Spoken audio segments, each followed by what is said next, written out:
Podcast, the show that provides research and statistics about all the Detroit and Michigan sports teams, whether fans like it or not, and detects, exposes, and reveals actual and hidden facts and truth that the mainstream media doesn't want you to know. No junk, no entertainment, no homerism, no slappiness, no coddling, no pop culture, no conspiracy theories, no opinions, no shilling, and no fluff. Head over to our website, themichigansportstruthpodcast.com. Follow us on Twitter, Periscope, and Instagram at Michigan_Truth, and like the show's two Facebook pages, one of them at Michigan Sports Truth, and the other created by the Stables Network. Go to the Stables Network's website, primetimewiththestablesnetwork.com, like the Stables Network on Facebook, and follow it on Twitter and Periscope at Stables Network, and on Instagram at The Stables Network. The Michigan Sports Truth Podcast does not represent or defame any of the teams it covers, nor does it represent or compete against any mainstream media in the state of Michigan. It is also not for entertainment or debating purposes. It only detects, exposes, and reveals honest, actual, and hidden truth, facts, and statistics about them. And it is for every sports fan's own good because the truth is out there. And I'm Taylor Phillips, along with Ed Smith and Frank Vasner on the Michigan Sports Truth Podcast. Ed Smith, how are we doing tonight? You know, Taylor, often weeks I would be feeling obviously more jovial, more uplift, more upbeat, more chipper than what I usually am right now. But I think for obvious reasons, you and Frank and everyone listening and that will be listening to this will understand why my tone, why my mood, and why I'm feeling this way right now. So we'll get to that eventually, but it is very good that I am here this evening for sure. Yep, that's true. Frank, how about you? Well, just another busy week for me, full week of work, and month of June is here, and just trying to keep my eyes forward and keep focusing on what lies ahead. Yep. All right. So, got a whole lot of coronavirus to talk, sports news to talk about. By the way, you can follow me, Taylor Phillips, on Twitter, Periscope, and Instagram at DT2Phillips. Follow Ed Smith 313 on Twitter, Periscope, and Instagram at Ed Smith 313. And he's going to do a Periscope right after tonight's show. Follow his Periscope at Ed Smith 313. And he's going to talk about something that he seriously has to get off his chest. And Frank Vasner on Twitter, Periscope, and Instagram at Frank_Vasner, VAJCNER, VAJCNER. Again, lots of coronavirus sports news to talk about, plus Dwayne Casey's stand against racism. Got another Dr. Robert Anderson story to cover, plus our Story Vault segment, another one from Jeff Moss about Jim Harbaugh's Purdue ball stuff. But first off, our top story from Deadline Detroit via a source from Violet Economova. Little Caesars Arena headlines LCA, Little Caesars Arena, used by the Ilitch family, I may add, to detain arrested Detroit demonstrators. In Detroit Tuesday night, some protesters were arrested while demonstrating against police brutality were taken to Little Caesars Arena for processing. A photograph began circulating on social media Wednesday of a group that was this morning of a group handcuffed protesters, most of all of them women, standing at a Little Caesars loading dock with Detroit police officers nearby. Little Caesars Arena is operated by the Ilitch organization as we know it today. So the Ilitch family is got to be held accountable for something.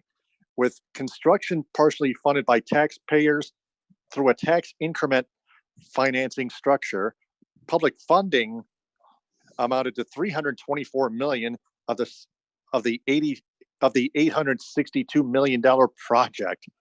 The arena has been idle in recent months as sporting and entertainment events were canceled due to the coronavirus pandemic, including the Red Wings and Pistons games and stay-at-home orders.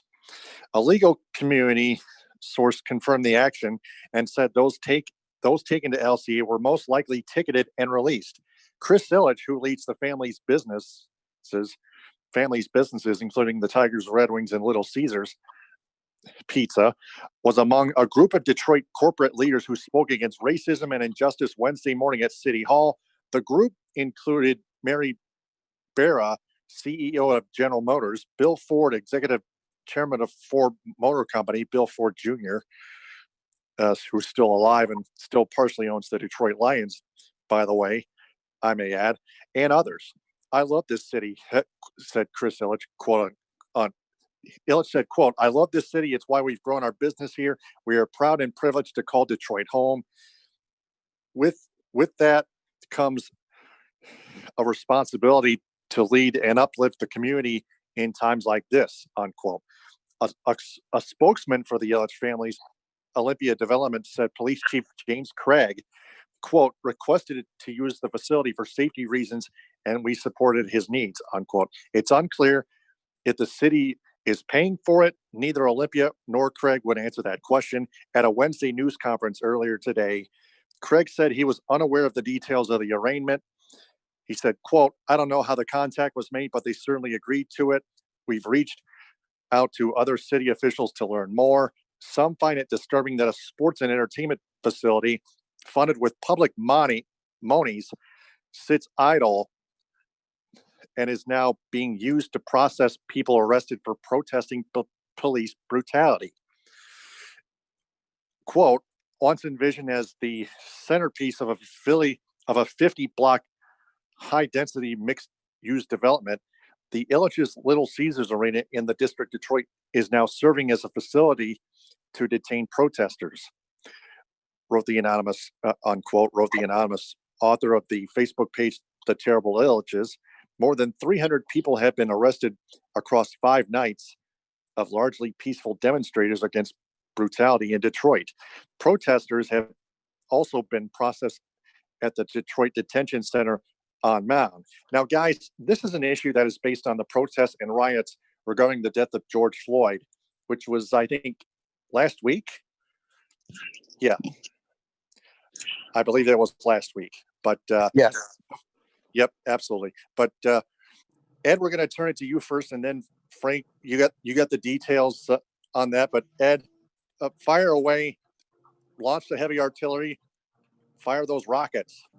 It's not really surprising to hear this news regarding what's going on with Little Caesars Arena, because I think it's quite fitting, because as you have seen, as what we have all seen, what Chris Ilitch has done in the past 3 years, he has done a magnificent job of getting a head start on tarnishing and ruining the reputation and legacy of his father's name.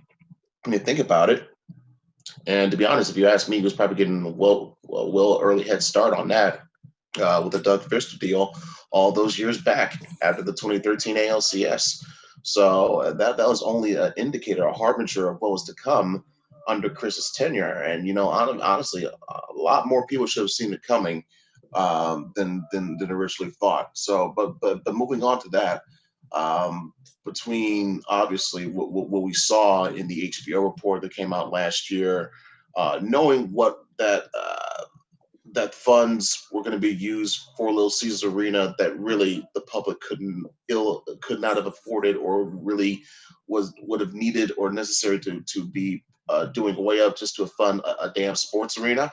But I get it. I get the reasons why, some of the reasons why it eventually was approved upon. But let's be honest, the Ilitch just had enough money where they could have funded the whole damn thing themselves. Okay. So spare me with that. But not only the fact that now you're all of a sudden using this building, which obviously used all this publicly funded money, and of course with the vision that you gave us at the start of, oh, we're gonna have a vibrant district and all this. Obviously, none of that is nowhere near fulfilled.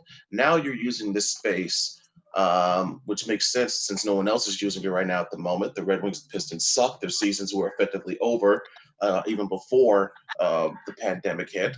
So what's the point of using now? But still, like the mere fact that you're using this and the purpose of what's being used for, it's such a dystopic and, quite frankly, a hideous, if not ironic twist of everything around. So whether or not Chris Ilitch approved of this or not, it doesn't matter. This is just a bad look for him, period. And quite frankly, knowing that he is, knowing that the information I do know about him coming out more and more, it's quite easy to see that he's going to be in no short order of time, one of, if not the most disliked sports personality in the entire state, as far as I'm concerned. Certainly in southeastern Michigan, in the city of Detroit. Yeah, yeah, that's the way I feel too. Because the moment Frank brought this up to us, I found it very disgusting. And Frank, now you have the details, so just provide them to our audience as best you can. So Frank, go ahead. Well, my initial reaction is, what the hell's going on here? Because this is not a licensed facility by the Michigan Department of Corrections for holding criminals or prison inmates or anything like that. However, I have been provided with a piece of new information since I have last spoke to you guys, that Michigan Department of Corrections has to do an inspection of any facility to hold inmates, and if Little Caesars passed the inspection, then they could. Now, I don't know if said inspection did take place or not. If it didn't, then obviously shame on Chris Ilitch again. But again, what really gets me is, this is someone who's speaking out against police brutality and racism, yet at the same time, he's allowing his building to be used to house protesters. Now, I also don't know if these were protesters who were protesting peacefully, like they should have been, or if these were violent rioters who were destroying property and trying to cause great bodily harm to other people. I don't know that information. If that was the case, then they probably would have been taken to a much more secure facility. But again, even though they may have been out past curfew, which in that case, they got ticketed and fined. I'm not going to make an issue about that. But when you are going to speak out against something and then at the same time use your facility as a place to process those who are out past curfew, that's not a good look at all. And look, I know there's a story on the Detroit Sports Rag about the rest of the Ilitch children, and I don't get why Chris is any better than any of them. But you know what? We're gonna have to say that for another time in our Story Vault segment. Yep. And our Story Vault segment this week is not about that, but Yes. it's about Jim Harbaugh's Peru ball stuff, like I mentioned before. Yeah, I'll have to dig up that one Ilitch story about all Ilitch's kids, and we'll have to do that at a later date. Yes, please do. Anything to add, Ed? Yes, I would. What Frank, if I could give a sliver of a potential detail to what Frank was talking about in regards to Please do. Who exactly was the people that were, if you want to say all purpose intenses, were detained at Little Caesars Arena. It may have been the group of demonstrators and protesters that were essentially assaulted or attacked by officials, law enforcement officials, in a showdown of sorts near Gratiot Avenue around the city's east side. I've been looking about it, searching about it on Twitter. A group of protesters were led one way down Mack Avenue. And by the way, it just so happens that person was a black woman. And then this person, the other person, happens to be a white man. He led another group of protesters or demonstrators down Gratiot Avenue into a confrontation. And one thing led to another. People were attacked. And, well, I won't say attacked, but still, an escalation came about as a result.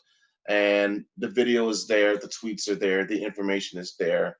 But long story short, while I think it was something fishy about that regard, about how that situation came about to begin with, it wouldn't surprise me if some of those people that were downtown Little Caesars Arena were from, if not mostly, if not all, were from that group. So Again, nothing official that I can confirm or even speculate upon, but that's just my hunch from what I've been gathering. So we'll consider this a developing story, and we'll keep an Yes. eye on this stuff like that. So yeah, that's all we have for that story. So to the coronavirus headlines we go. First off, Michigan Wolverines football told the freshman class to report to training camp on June 15th. The NBA, they'll reportedly finalize a plan for a 22-team playoff format with Game 7 of the NBA Finals on October 12th. That they include 13 teams in the West and 9 in the East, obviously. I thought there were going to be 11 teams in each conference, but no matter what, the Pistons were going in 12th place, so they'd be eliminated from playoff contention nonetheless. The NHL is going to test players nightly if games resume, which will possibly happen. The NFL teams, including the Lions, won't travel for training camp. They'll stay at their own home training camp sites, such as Allen Park, for example. The MLB teams have agreed to a three division team, but the MLBPA proposed a 114 game season, which was rejected by the team owners, obviously. But MLB proposed a 50 game season with no pay cut, a full prorated share of their salaries, and MLB was considering incentives. The league was going to reportedly consider removing luxury tax, a qualifying offer to spur free agency. The NCAA released a plan to help schools bring athletes back to campus during a pandemic. Couple races canceled: the Boston Marathon and the John Deere Classic. And in soccer, the Premier League returns June 17th. And MLS and MLSPA, they had a disagreement on a counter proposal, but now they're going to now the MLS players are going to finalize a deal to help that could make the MLS season either begin or resume. So Ed, we'll start with you, and then we'll turn it over to Frank again. Ed, what are your thoughts on what has happened the past week with the coronavirus sports events? Well, it shows that we're again slowly but surely making the adjustments that we need to get back towards a similar state of where we were before all this broke out. Just within the past couple of days, not only has Secretary of State offices have been allowed to open back up in the state of Michigan, obviously with certain provisions regarding social distancing and whatnot. But apparently, what was shared with me and with the rest of the group, apparently a report of Governor Gretchen Whitmer lifting her stay-at-home order. So of course that means more restaurants, businesses are going to be reopening as well, which in turn is going to lead to more income, economic outpour, and eventually, of course, sports making a return. So that and obviously with sports betting going on as well, you're going to get that an influx of that being included as well. Didn't surprise me that we're seeing more and more states slowly but surely going into their phases of reopening. Florida was just the first domino.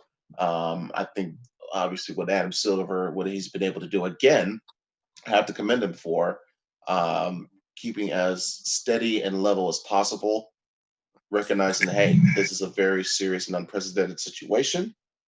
I thought he worked around it as best as he possibly could.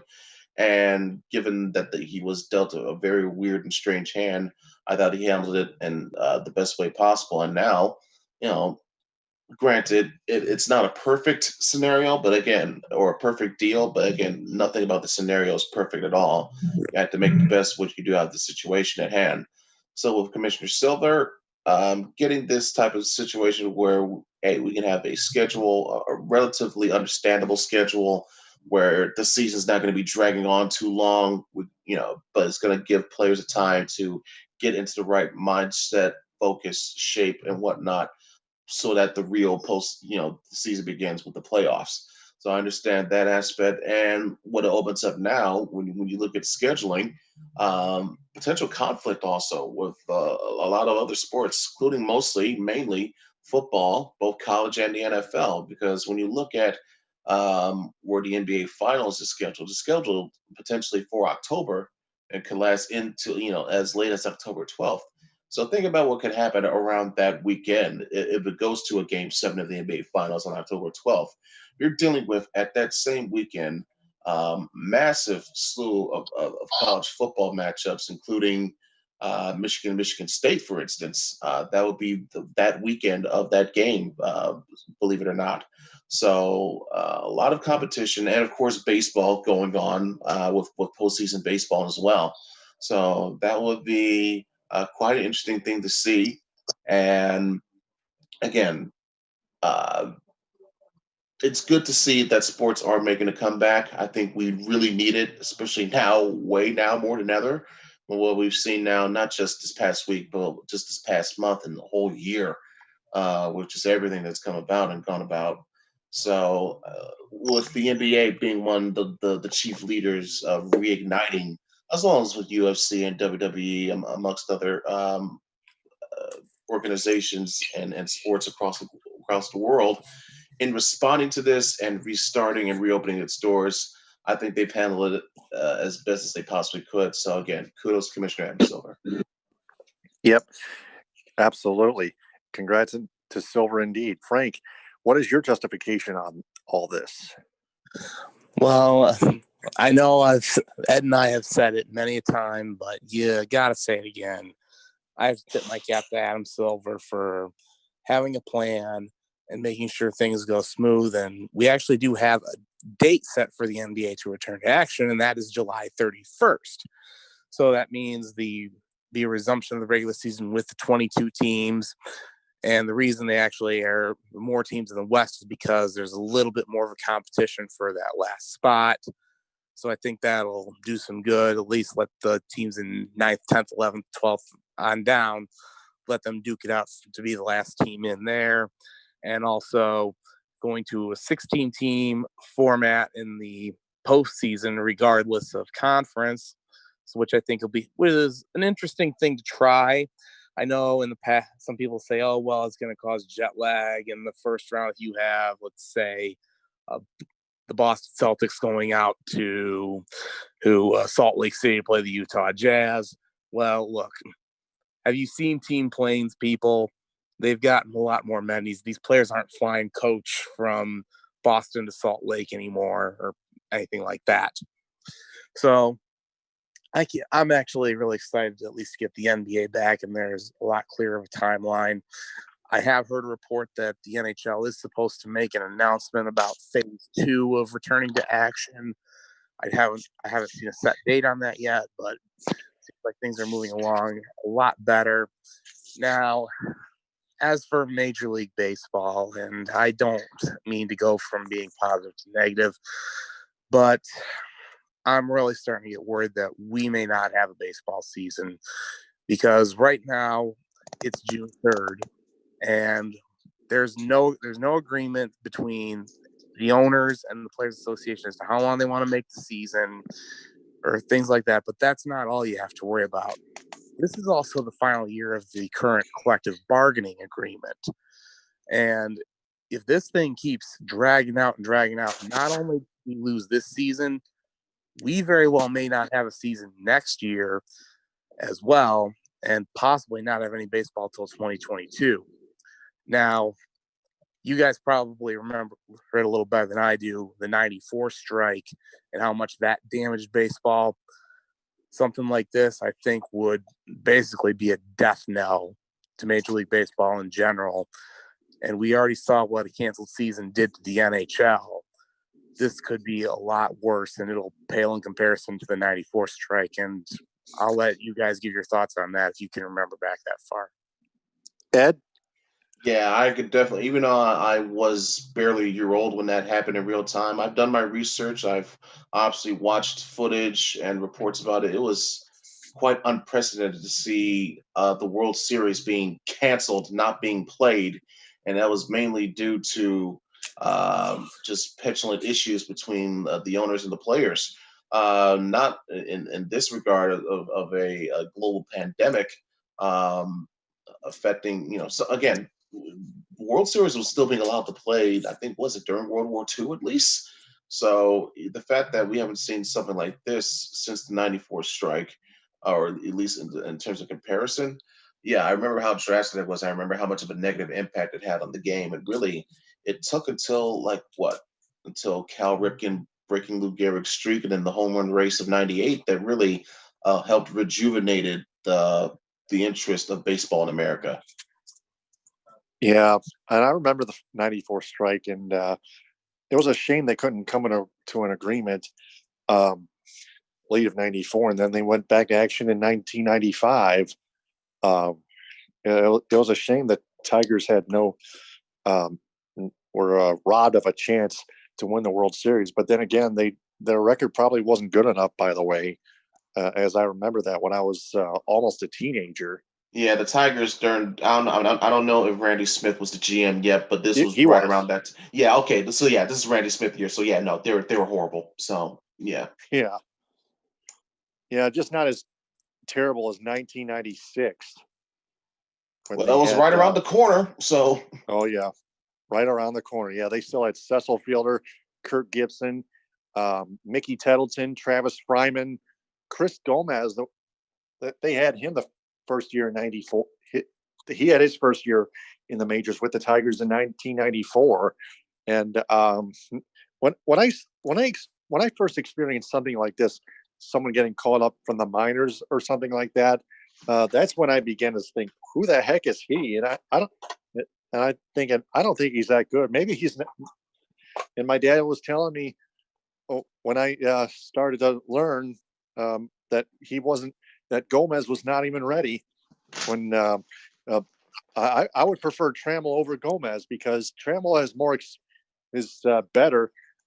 Probably had more experience than Gomez at that time. So they now I also don't had know. I don't know. Now correct me if I'm wrong. Was Luis Gonzalez was I know he was a member of 98. the. Okay, it was '98, so it was after this year. Okay, I was just that answered my question. Yeah, 1998. Yeah. Um, yeah, that was yeah, and then the Tigers in '99 had Greg Jeffries and stuff. So yeah. So but anyway, let, aside from the non-coronavirus stuff, a special report from Michael Rothstein of ESPN headlining Pistons coach Dwayne Casey says nothing seems to be changing as injustices mount.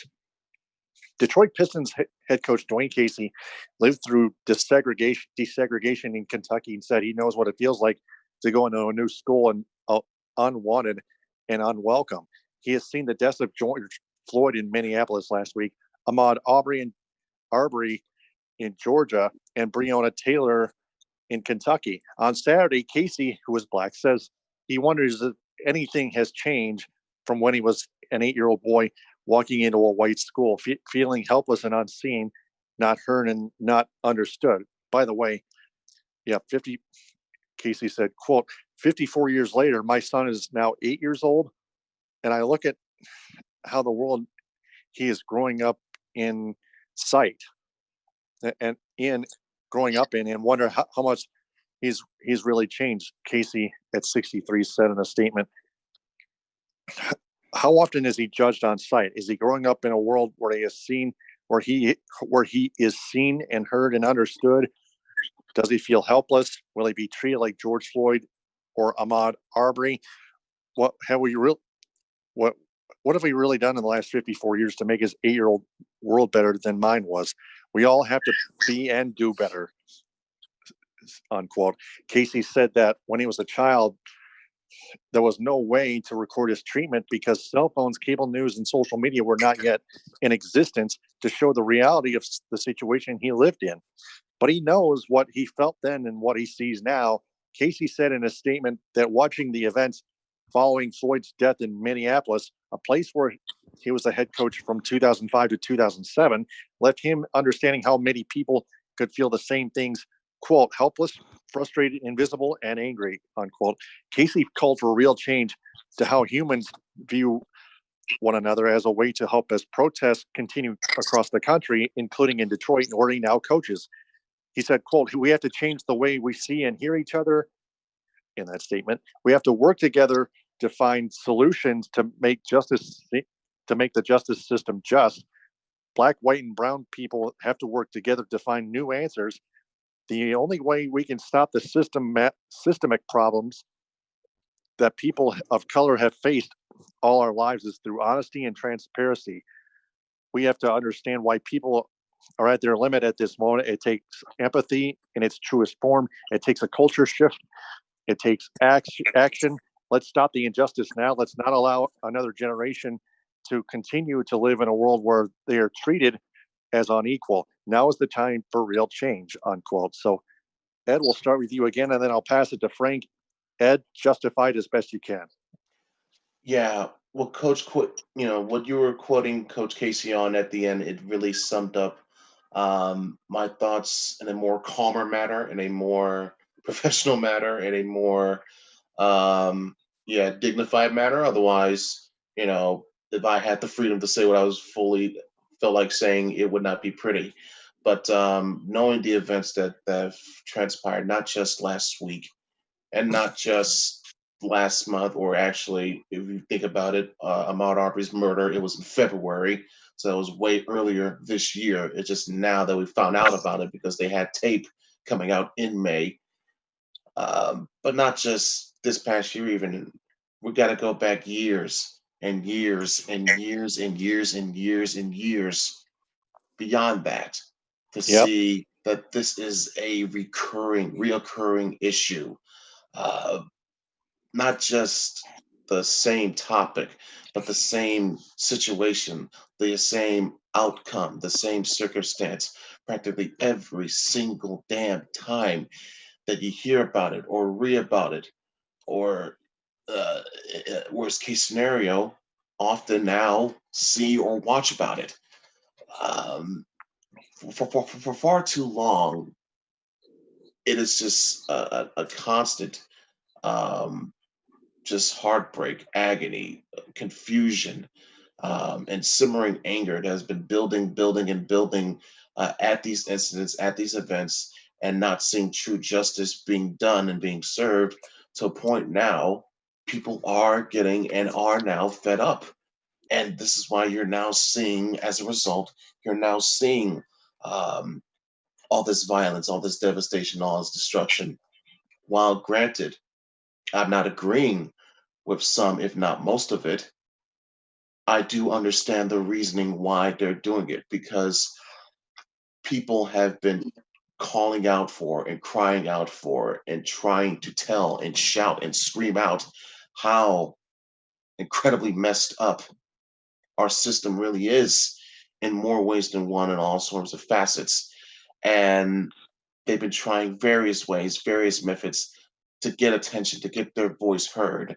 And by the way, we've been trying to do it peacefully too, and people still would not listen. So we figured, hey, if you're not going to listen to us this way, then maybe you'll listen to us that way. And wouldn't you know it, now people want to pay attention. Now people want to start a conversation. Now people want to hear what we got to say. We've been telling you this now for how many years, how many decades, how many centuries now? A ton. So what Coach Casey what he had expressed, I'm sure he is not the only man, the only black man, the only black person who has ever gone through or has ever experienced um, that type of animosity and intimidation um, in their own life around that time or even in that area. And by the way, it didn't just have to be in the deep fried South. Oh, no, no. There's been a lot of instances where even in the ocean breeze, there's been racism as well, okay? Check out Watts. Check out what's been going on within the LAPD from the 60s to now, okay? Check out what was going on. Obviously, what led to the Rodney King riots and whatnot. But yeah, check out all that.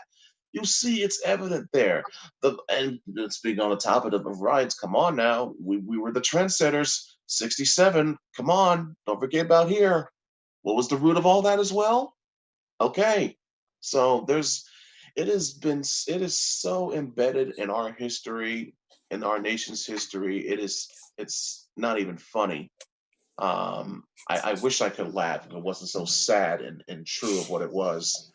But the injustices that I've even mentioned or even described, that's just not even a slither of the tip of the iceberg of what we as Black people have gone through and have endured now, officially, you could say, for over 400 years.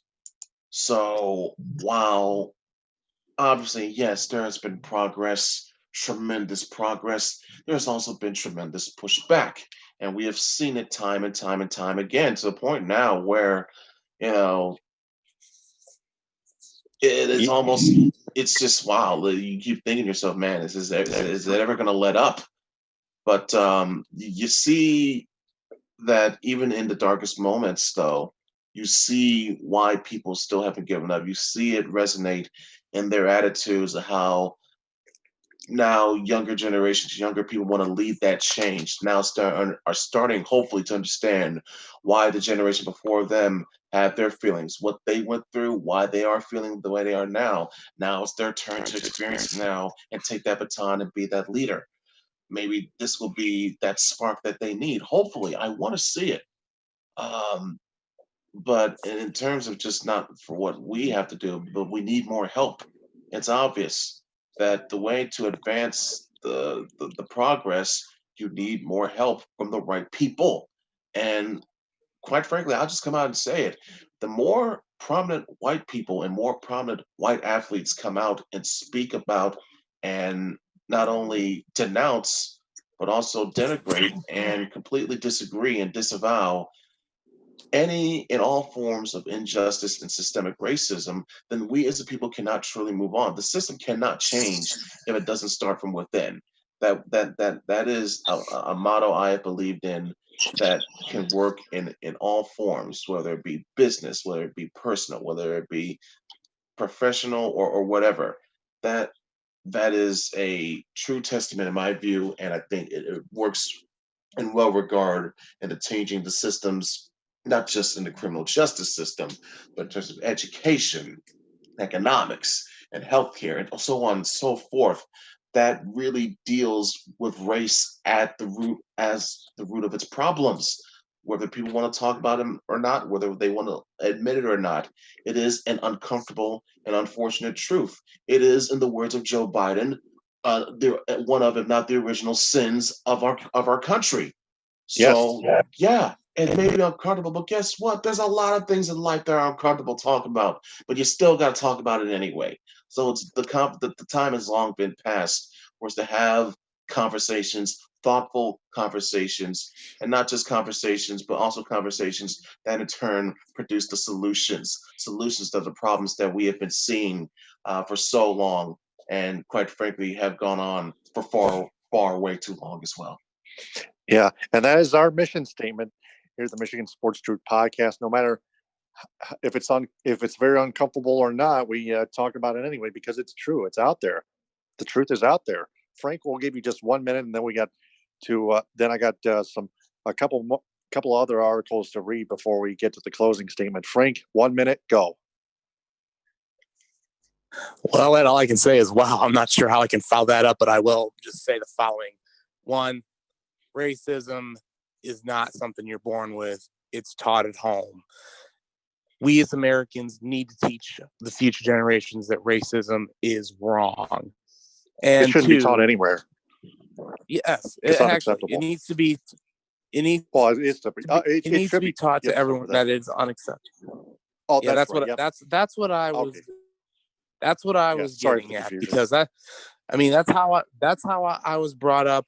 My family always taught me that it's wrong to judge a man or woman by the color of their skin, their religion, and or whatever sports team they root for, bowl gum flavor or anything like that. Because, and also, let me make another thing clear. I don't believe racism is a political issue. This is a moral issue. This shouldn't be based on what political party you align yourself with. We're all human beings, and we all need to unite against something that's wrong, no matter what side of the aisle you're on. I'm a human being, and I'm going to take a stand against racism because I believe it's wrong, and I believe that no matter what origin a person is or whatever skin color they are, they should be treated fairly. And I think I'll even say this because I even have a couple of extended family members who are Black as well, who've married into my extended family. And my cousin Jesse, he's Black, and he and his wife Shannon have recently welcomed a baby girl into the world. And you know what? I hope that their new baby girl, Zuri, and her older sister Zaya can grow up in a world of peace. Yeah. Mm-hmm. And won't we all? We'll all take a stand against racism. So aside from that, we got only a little bit of time left. Got about 15 minutes or so. Developing Dr. Robert Anderson news from Dan Murphy of ESPN at Michigan. Former Michigan Wolverines football tight end Chuck Christian, first named plaintiff in sexual abuse lawsuit. He filed a lawsuit against the university's regents last week, making him the first named plaintiff in the burgeoning legal action regarding the alleged sexual abuse of former team Dr. Robert Anderson. Christian, who played tight end for the Wolverines in the late 1970s and early 1980s, filed his claim in federal court along with two of his former teammates who remain anonymous in the complaint.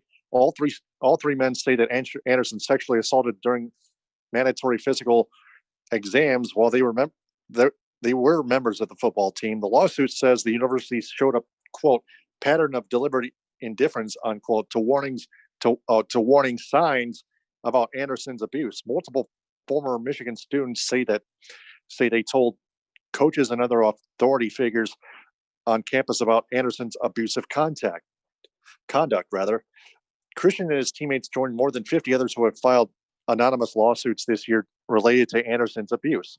More than 20 others have filed a notice that they intend to take legal action against the school, and hundreds more have retained lawyers but have not yet decided how they will proceed. And it goes on and on and on. So this is more interesting stuff. Let me go back to the Pistons here before we continue on. Former Pistons assistant general manager Malik Rose has left the Pistons organization and accepted a job within the league's front office, the NBA, alongside to work under Commissioner Adam Silver. Now back to this Dr. Robert Anderson developing story. Christian, Chuck Christian, rather. Yeah, that tied in from the late 1970s to early 1980s. Guys, I'm sure you read the article. Ed, we're going to start with you again. Then we turn it over to Frank. Ed, what have you known about all this from the past week? Well, I'll be honest with you, Taylor, with everything else just keeping my mind and my full attention with regards to the protests, the riots, and everything. Um, the Dr. Anderson newest update that kind of slipped to the back front. So, just in case the rest of the viewers may not be aware, could you fill us in on a few slight details of what this tight end might have been involved with? Frank? Frank is muted. Hang on a second. Frank? Oh, by the way, we don't have that information as. Oh, yeah. Sorry, Taylor. I had muted myself for a minute, but I was just about to say that I think this is probably the first domino to fall in terms of a named plaintiff coming out in this case, and hopefully it does lead to more coming forward. Basically, if what I'm hearing is true, then that we're going to see a lot more skeletons being exposed, and really, eventually, because obviously when this whole pandemic plays out, this issue is going to get brought back to the forefront as it should. You're going to see more attention be brought to it, and really is going to be the request and demand for more prominent people and certain people to speak up more than they probably would want to. And I'm looking at you, old Captain Khaki Pants. Yeah, I'm looking at you, sir. Yep. There you go. So, aside from that, head coach Jim Harbaugh attended an anti-police brutality march in Ann Arbor. So, yeah.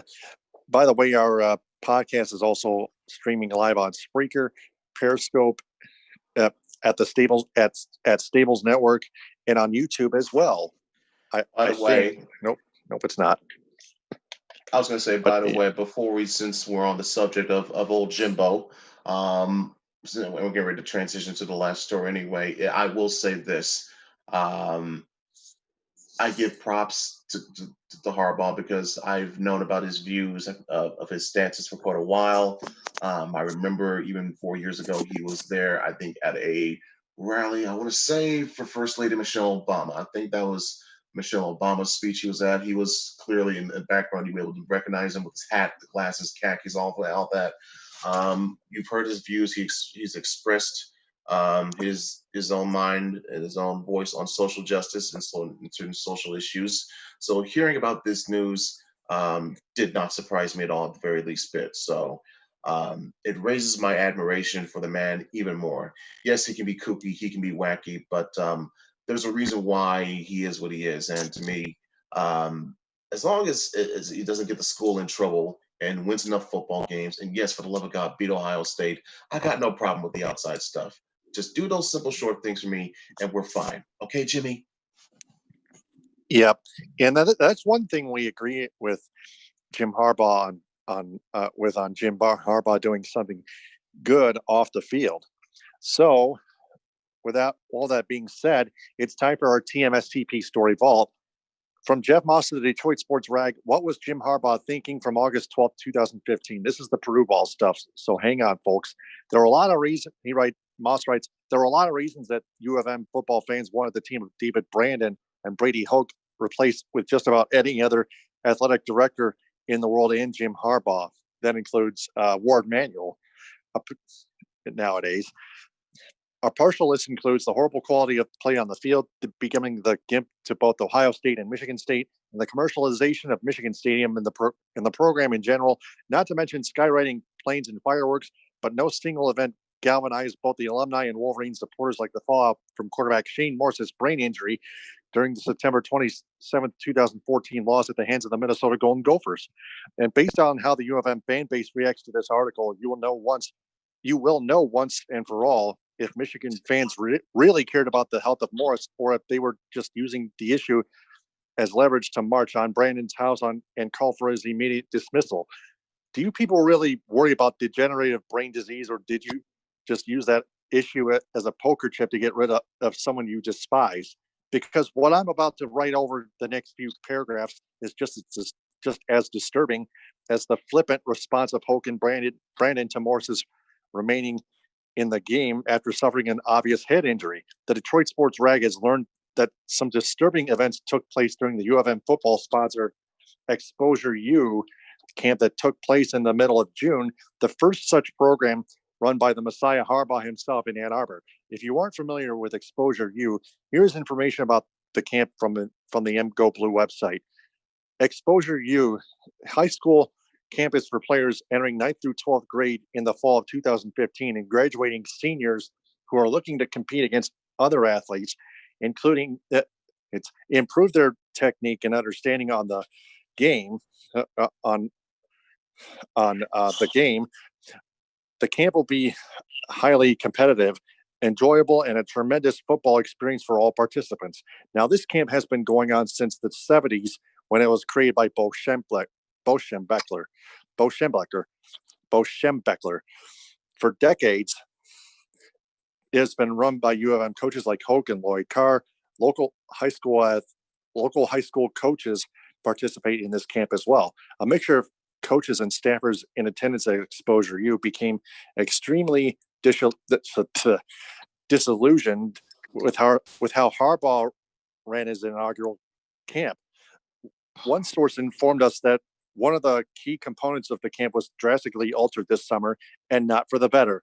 In the past, at the end of the day's program, the teenagers at the end of the day's program, the teenagers would partake in a free-form, non-padded, throw-heavy form of Air Force football.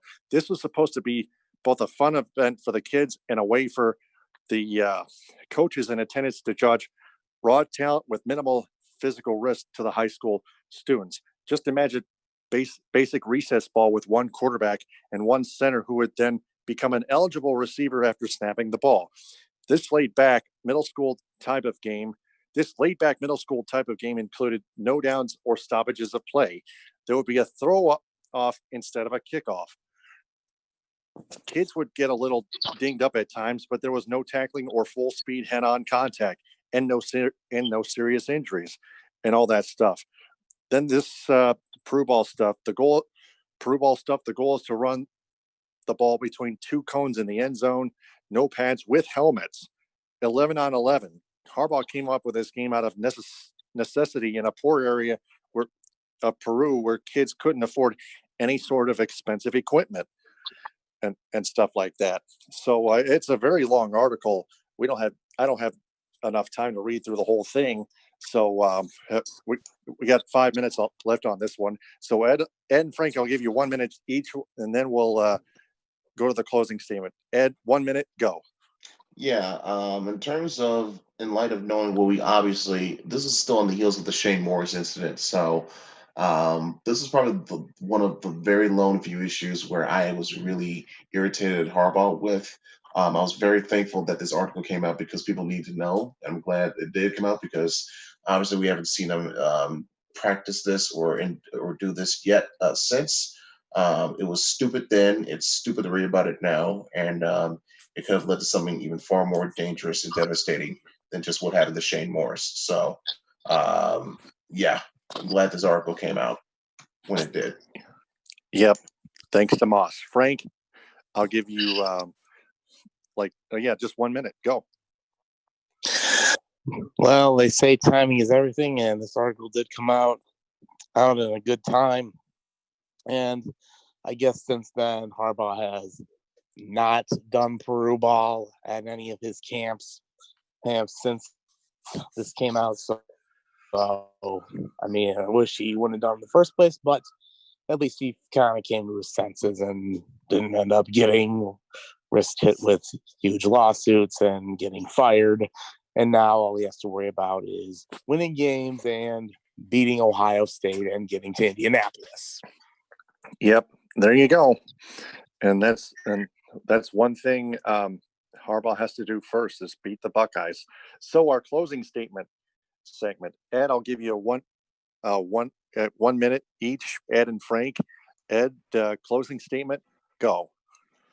Man, I wish I had more than 1 minute to discuss what I was wanting to say, but in terms of what we all have seen in terms of reaction to what's going on, I appreciate the fact that prominent white people and prominent white athletes from all forms and mediums are voicing their opinions, voicing their support, showing in certain ways their solidarity. But we need to do more. We need to see more. Don't just talk about it, be about it. Donate, contribute, go to causes, go to the streets, go to the people, talk with them, to get as better of an understanding as you possibly can. So that way we don't see, even if we do see another situation, well, what happened to George Floyd or Ahmaud Arbery or Trayvon Martin or Mike Brown or Philando Castile or Freddie Gray or Sandra Bland or Tamir Rice or Eric LeGrand or Stephon Clark or Breonna Taylor, the list goes on and on and on. Even and when this does happen again, let's have a better response to what's going on and also have a better demand that justice be better served than what is usually done. Absolutely. Yes, let's do that. Frank, I'll give you 30 seconds. Closing statement, go. I'll borrow a quote that I've seen this week, and it goes as follows. I know I'll never understand. However, I'll stand with you. That's a message to all of my friends who are Black and anyone else listening. I may not understand what situations you may be going through, but I'll stand with you and have your back. All right. My closing statement, there has to be a federal law against racism. Racism must end in not only in somehow, but by all means necessary, it has to end. Any racism that continues is grounds for a felony and maybe life in prison. or at least it should be. So, guys, excellent job, Ed Smith. We'll see you on Periscope right after this. If there's any local or national business that is interested in sponsoring the Michigan Sports Truth podcast on the Stables Network, please contact the network executive producer, Mark Mancini, by email at mancinisports@yahoo.com, or our operations producer, Breck Smith at thestablesnetwork.com. We'll be back next week at 10 p.m. Eastern Time. Until then, right now, go to Ed Smith's Periscope at EdSmith313. Thanks very much for listening, downloading, and sharing. And remember, the truth is out there. TTFN, Tots off for now. Bon appetit. Hit them with a hind. We rest our case. Stay safe.